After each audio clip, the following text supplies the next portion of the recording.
Shalom, I'm giving all praise to Yahweh, Bashem, El Shai, Bashem, Makakudash, Shalom to the 144,000, Shalom to the hopeful elect, and the 144,000.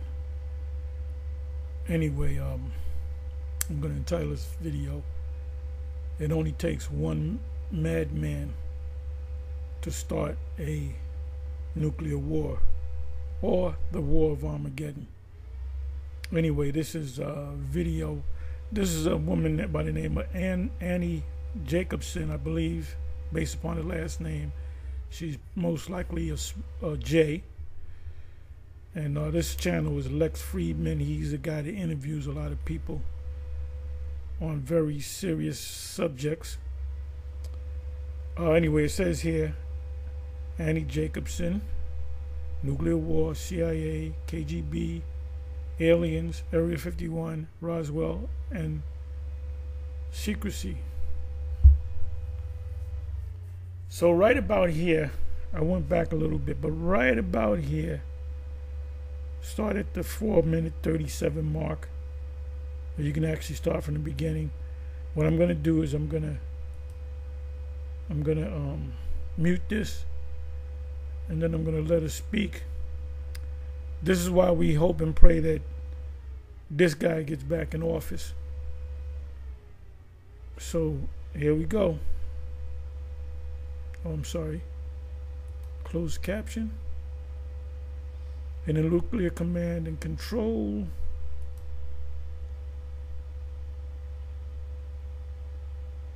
are at the ready in the event it happens. But it doesn't take too many people to start one. It doesn't take too many people to start one. That's him speaking. And you can see in their faces that they're nervous because they know that the war of Armageddon is imminent. See, Jake don't think about this. Jake thinks it's stupid shit. That's why they're going to be caught off guard.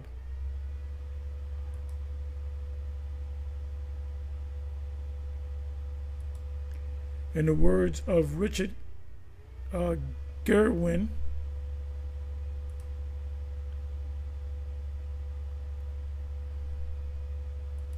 author of the first hydrogen bomb design,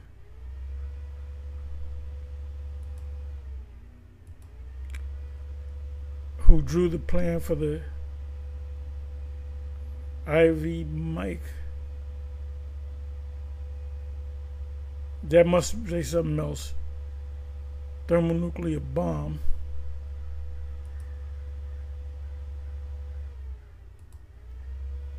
The first thermonuclear bomb ever exploded in 1952. Gerwin shared with me his opinion that all it takes is one nihilistic madman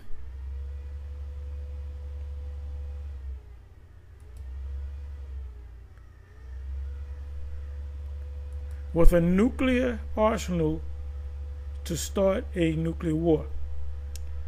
Now, she says, if you watch this from the beginning, she says that you don't need a lot of people to start this nuclear war, that it's left in the president's hand. That's why she said all it takes is one nihilistic madman. So they left it to one man.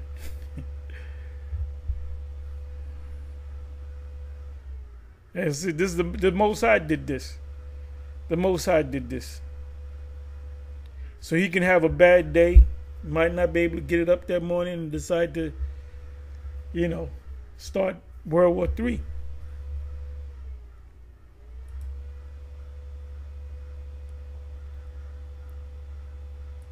And that's how I began this scenario.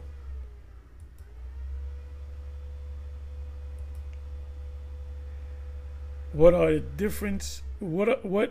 different ways it could start? Meaning a nuclear war, Armageddon. And he looks like he's having a bad day. Like literally, who possesses a button? And what does it take to press a button? So the way it starts is in space.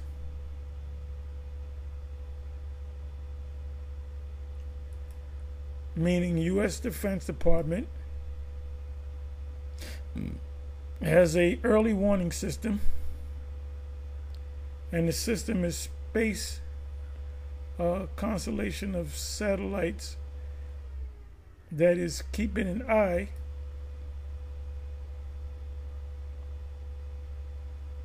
on all of American enemies, so that the moment an ICBM launches,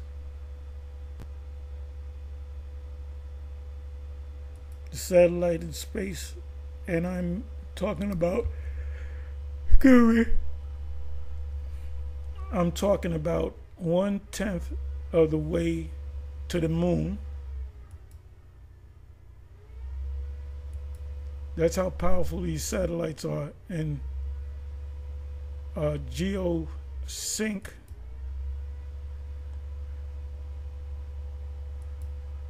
they see the hot rocket exhaust on ICBM in a fraction of a second. After it launches, a fraction of a second. And so they began the horrifying policy called launch on warning, and that's the U.S. counterattack.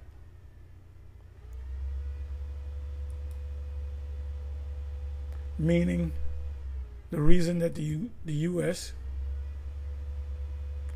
is so ferociously watching for a nuclear launch somewhere around the globe is so that the nuclear command and control system in the U.S. can move into action to immediately make it a counterstrike. So, I mean, you can watch the rest of this. The point is, she said, based upon the author Gurin, he said all it takes is one madman to pretty much push that button. So we're praying that that madman gets in office. And see, these Edomites know that the thermonuclear war, World War III, is imminent, the war of Armageddon. So they hoping and praying that it doesn't happen. It's going to happen. It's not a matter of if, it's a matter of when.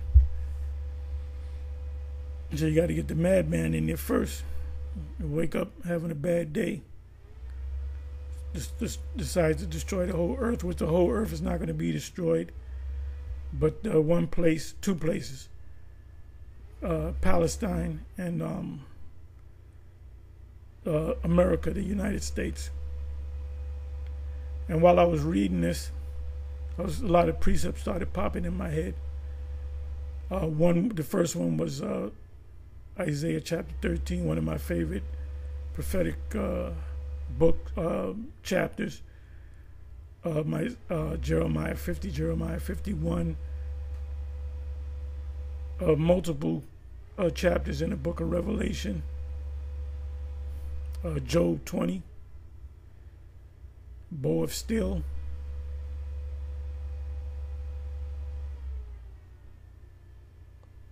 Isaiah 34, 2nd Ezra chapter 16, starting from the first verse.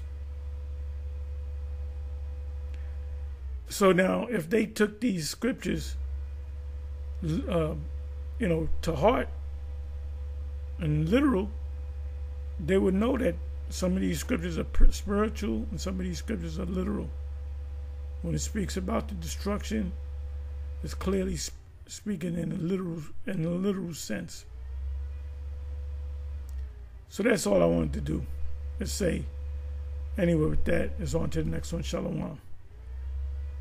And we're close. We're very close.